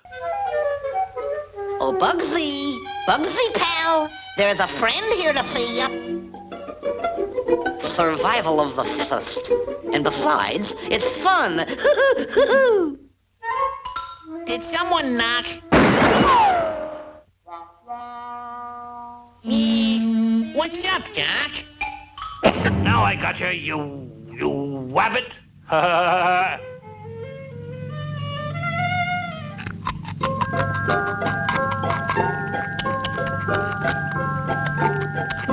Say, Doc, are you trying to get yourself in trouble with the law? This ain't rabbit hunting season. It's not? No, it's duck hunting season. That, sir, is an investigated fabrication. It's wabbit season. Duck season. Wabbit season. Duck season. Wabbit season. A little slower paced, they're just like chomping on a carrot. Mel Blanc, the man of 1,000 voices. Mm-hmm. Yeah, I too, when it wasn't a go-to for me, but it was a solid filler. Like, if there was something I didn't like on, or like girl shows on, of course, I'm going to flip the channel over and watch Looney Tunes until the next. Well, the later I got in my morning, the worse things were. So it was just like, I can't believe there's nothing better than this one. So I'm just going to watch Looney Tunes because I know it's good enough. Yeah. Why couldn't have this been on when Thundar was on? Was all I could think. Yeah, I could have watched this earlier. Thundar would have cut Elmer Fudd in half. And pretty timeless. Like, they could be showing a cartoon from 20 years earlier and it still looked, if you hadn't seen it before, it still looked new to you. Right. I didn't need whatever Duck and Pig you were talking about earlier. I had Daffy Duck and Porky Pig. Yeah. classic. But that sounded like Dale Gribble. I don't need your pay.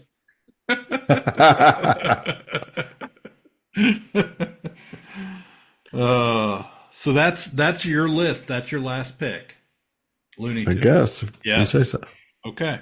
I can live with that. That's what I watched, so I'm feel fine with it. It's not. I'm not picking the. I'm not cherry picking. This is literally the lineup I was watching. Nice. Yeah, my list, my original list is a little blown up because we had some overlap stuff in there that I had to switch it up a little bit. But I think for this list and for all Saturday mornings, I thought this is what you were just going to pick, but not something I would normally end my day with. It was more of an earlier morning show, and again, this was a show that ran. It was so popular. They kept expanding the time slot.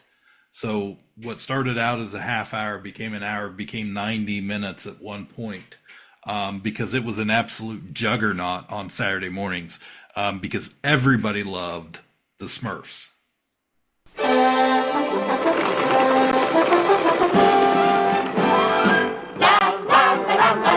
Sing your happy song. La la la la la, Smurf the whole day long. Smurf along with me. Simple as can be.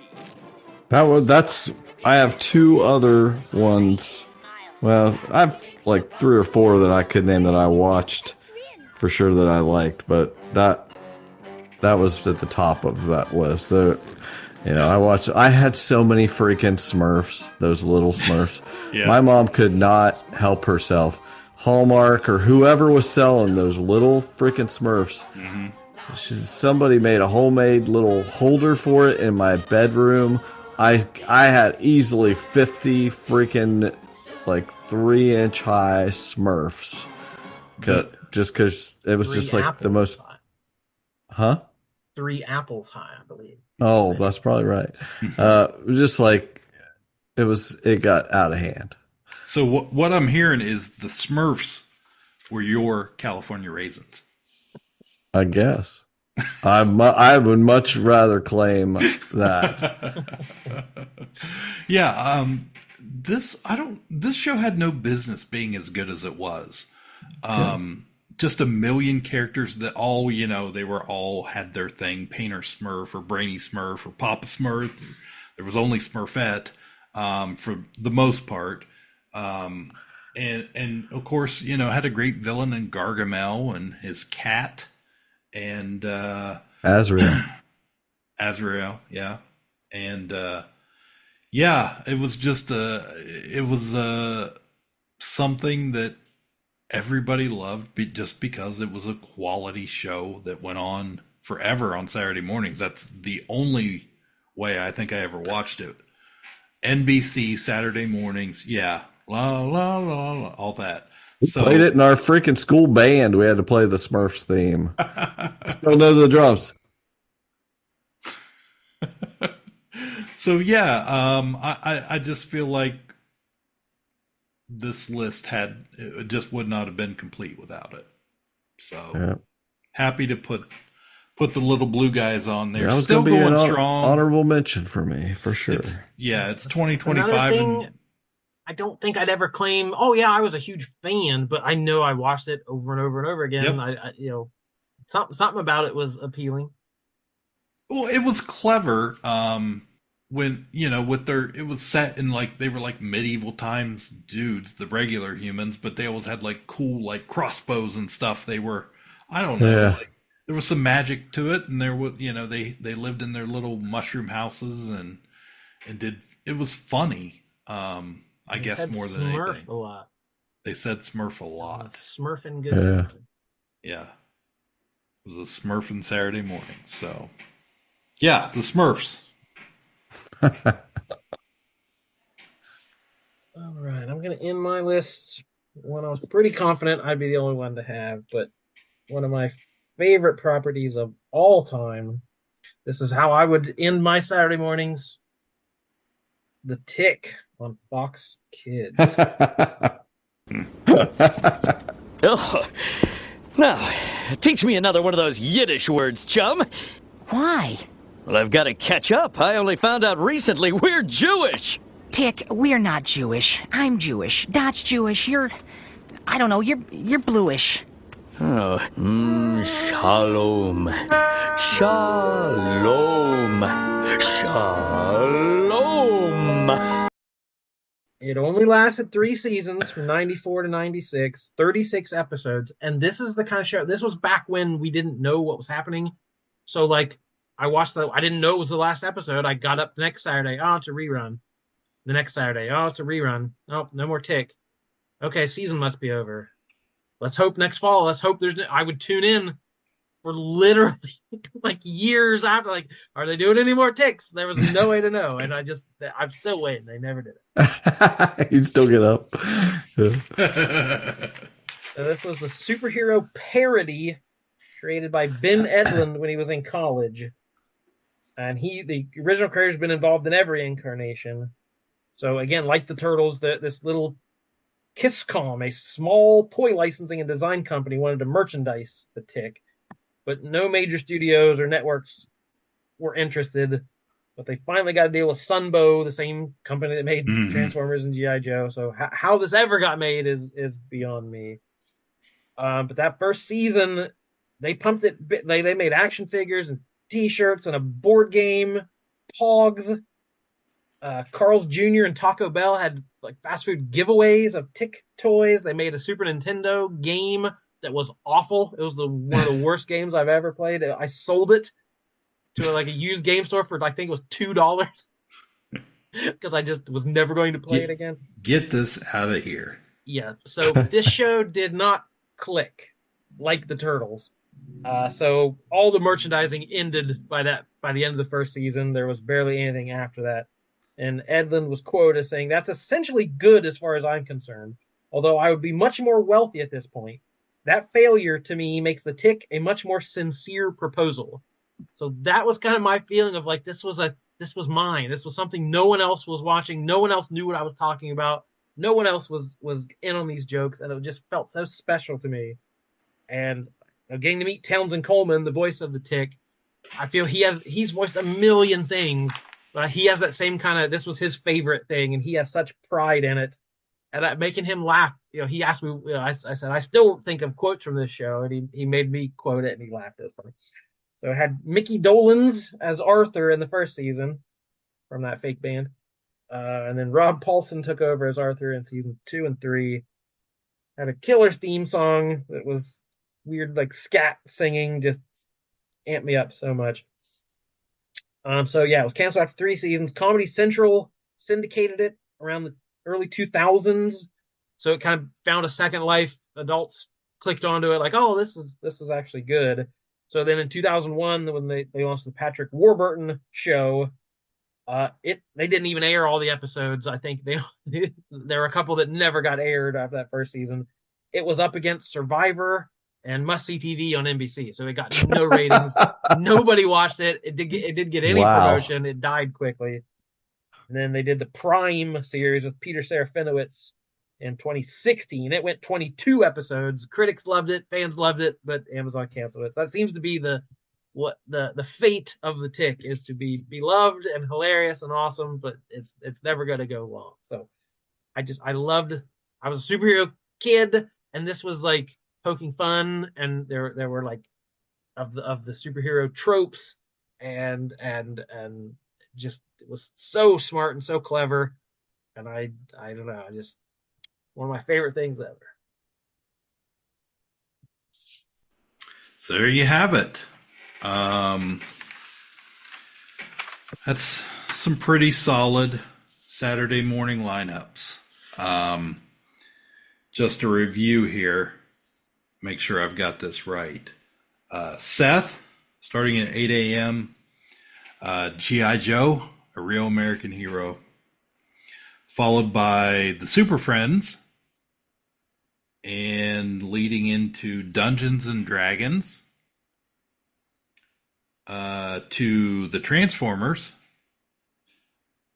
And after that, you would have the Laugh Olympics, and wrapping up with Looney Tunes on a Saturday morning. With the impending threat, I felt like a threat to me because I hated this show so much. I hated it because it meant Saturday morning was over and it wasn't cartoons anymore, but also because it was a terrible show. Land of the Lost.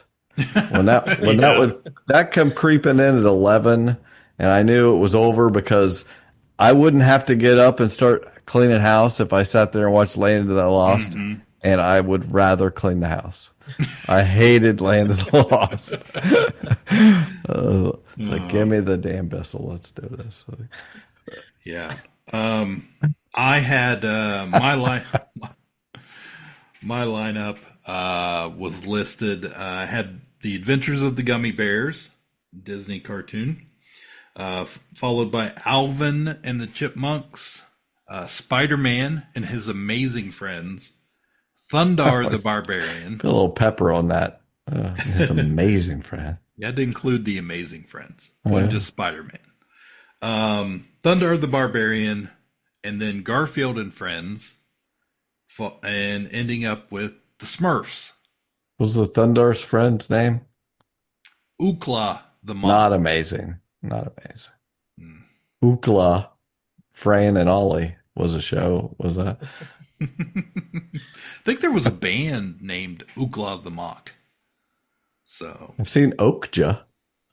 No. Yes, I have.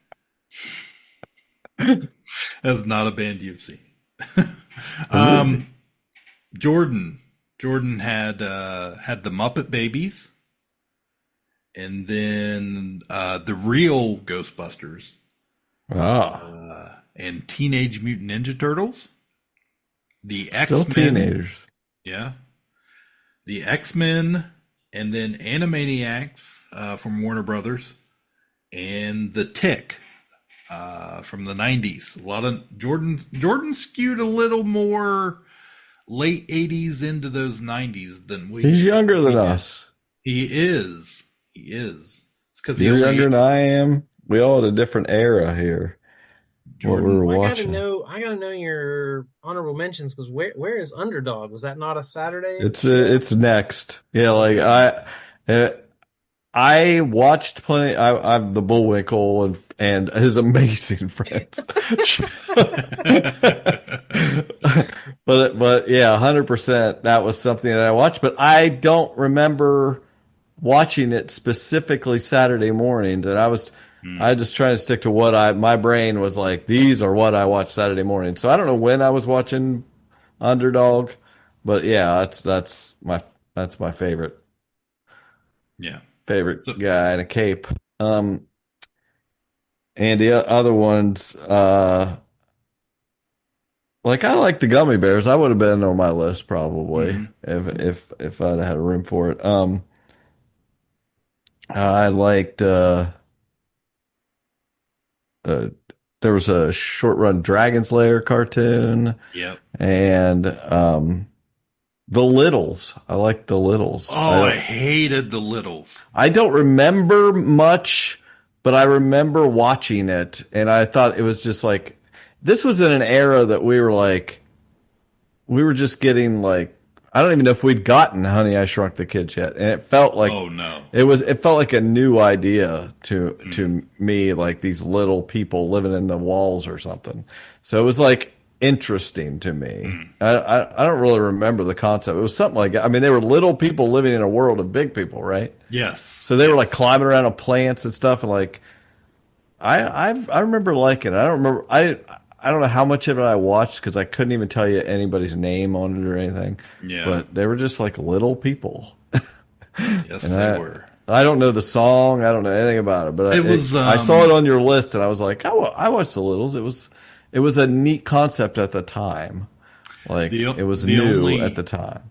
The only reason I watched the Littles is because it was on early mornings before school for a while, and it was that or like the news. So it was like, I guess I will sit here and struggle through Well, that. you've probably seen something better. That's all I had, maybe. I don't know. But Yeah, I think it was an earlier cartoon. So but I think it was interesting. I think it was based on a book, if I remember right. If I would believe that, it felt like something like that. Yeah, It's a little too highbrow for you. Definitely. So, is anything else on your? That's probably it. I don't know. There's other things on there, I'm sure, but yeah, I had What do you have left on your honorable mentions that didn't have to get moved up to your main list? Yeah, so we talked about a lot of the ones I had, but Saved by the Bell, not a cartoon, but a Saturday morning staple for me when I was growing up. Saturday Supercade. This was early to mid 80s. It was broken up into different segments, but it was like Pac-Man, Q*bert. oh gosh, the Snorks and the freaking No, whatever. not the Snorks. I know, but I mean, they're just reminding me. The Snorks felt like they were the Smurf rip off freaking but yeah, Pac-Man. I remember that show. Like, yes, man, that just gave me a major flashback. Yeah. Also had Alf and the Alf Tales Hour, which was now you're getting into like, well, I'm sure it was before that. We would have had like Fonzie was traveling through time with them, and actually Mr. T and the Globetrotters, and everybody was going through time. Everybody's going through time. like now I will say Mr. T is amazing.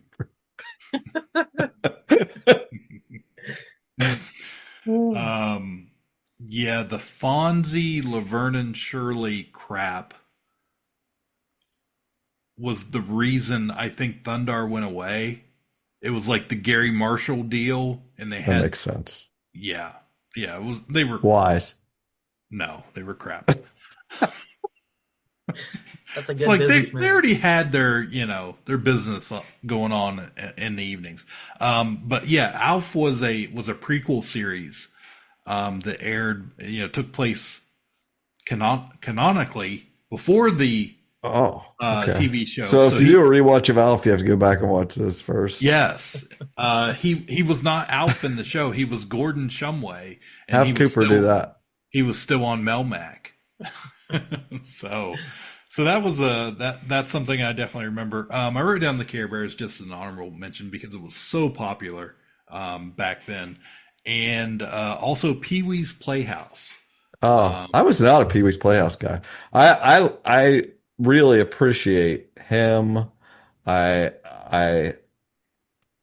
really think a lot of that guy. I did not like that freaking show.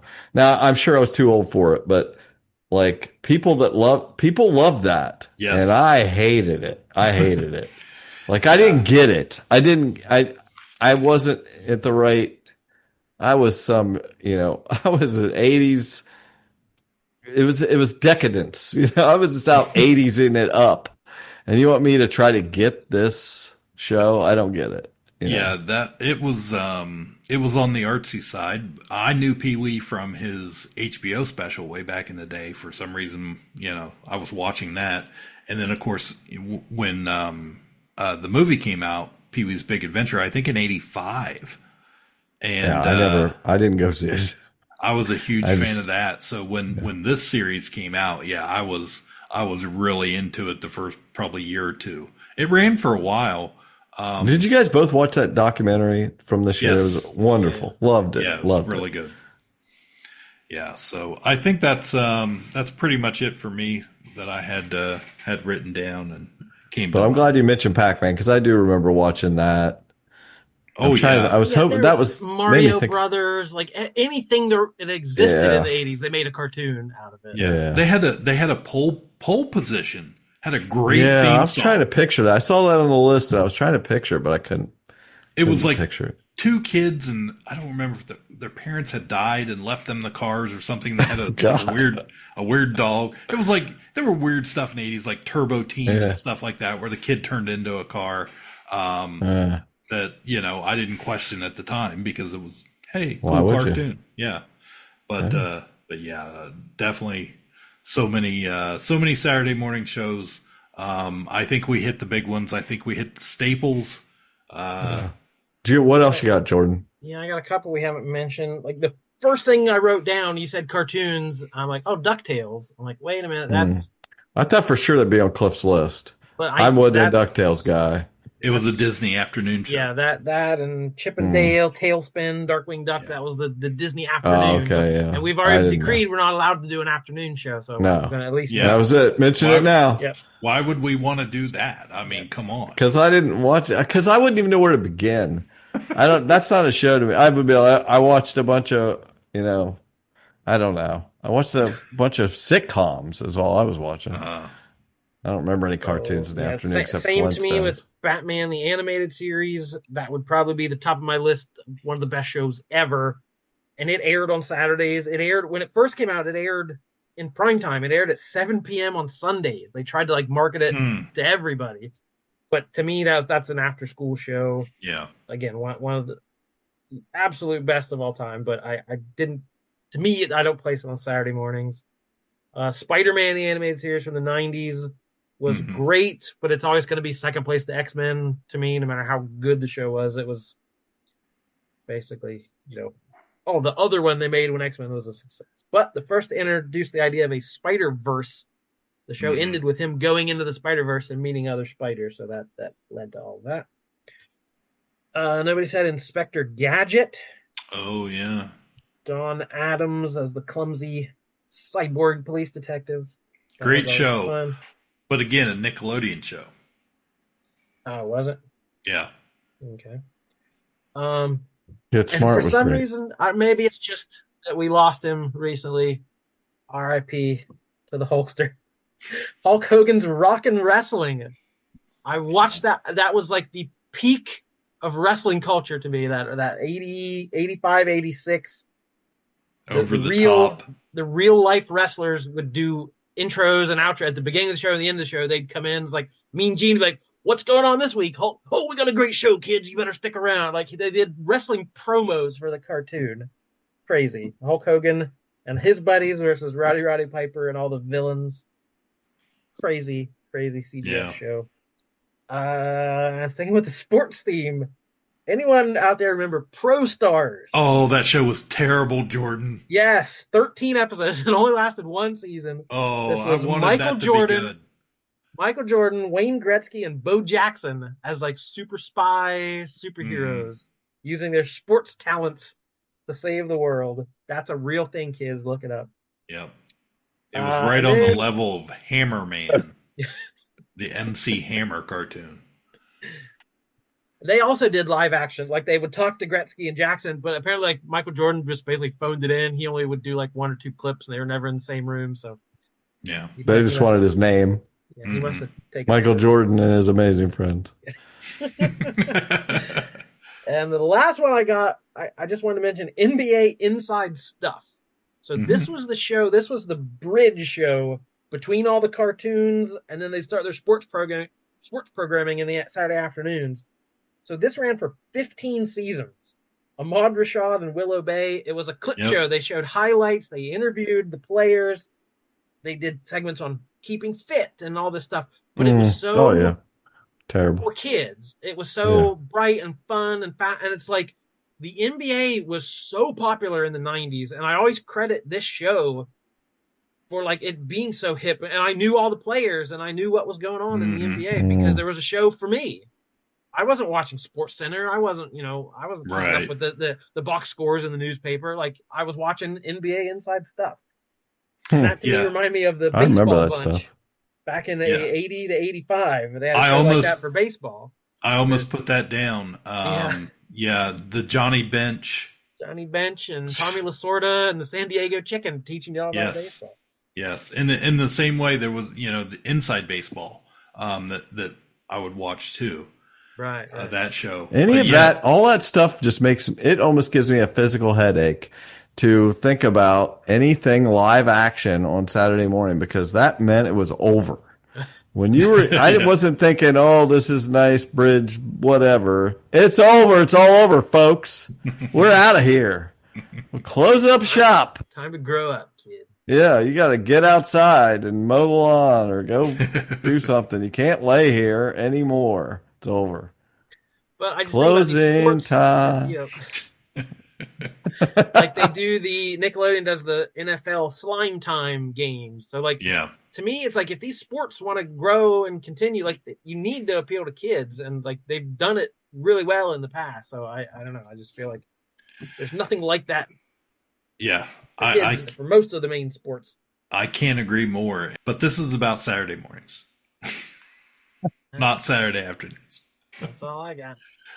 So, well, we hope you enjoyed the Toonerment as we changed the rules and made it up as we went along. Always up for healthy debate over here at KPP. And maybe we'll even someday do this again, whether it be afternoon cartoons or something else we think of. But forever it shall be known as a Toonerment. And now that we have applied rules, we know what that means. It's now in the annals of KPP Obvious. history. It's in the annals, that's for sure. In the annals. There you have it. Thank you for listening. I'm sure we didn't get to your favorite show or many, so we'd love a shout out if you had something we forgot. Or whose lineup were you watching? Which of the three of us would you tune in to watch? Which of us network execs would get your ratings? Let us know. Yeah. Tweet us or Facebook message us or join the Patreon. Do that. That's fun. That's $1. That's the best thing you can do. Yeah. Spend $1. We want to hear your answers. Childhood's over, guys. Patreon. No more Saturday nights. All of our patrons, we will get up and while you get ready for work, we'll watch cartoons. That's a service we provide. Yeah. Thank you for listening, everybody. This has been Ka-Pow Saturday Morning Cartoon Toonerment. My name is Jordan Lowe. Cliff Barnes. I'm Seth. It's just you screwed it up at the beginning and you screwed it up at the end. It's the Ka-Pow Saturday Morning Cartoonerment. It's not Cartoon Tournament. It's one tune. Gotcha. Cartoonerment. Yeah, the other way sounds silly. You're right. Exactly. It's embarrassing. I'm Seth. These are my amazing friends. Bye forever.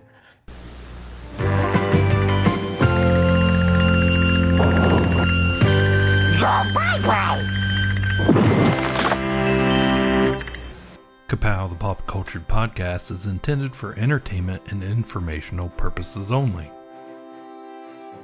Sounds, music, and clips played during the podcast are property of copyright holders. All original content is property of Ka-Pow, the Pop Cultured Podcast. If you enjoyed this episode, please subscribe and leave a comment. KPP can be found on Apple Podcasts, Podbean, YouTube Podcasts, Spotify, and wherever podcasts can be found. You can connect with us through social media on Facebook, YouTube, or email Ka-Pow, the Pop Cultured Podcast @gmail.com. Join our Patreon page to help support the show at patreon.com/udownwithkpp for special content and early access to episodes. We are grateful to anyone who chooses to contribute.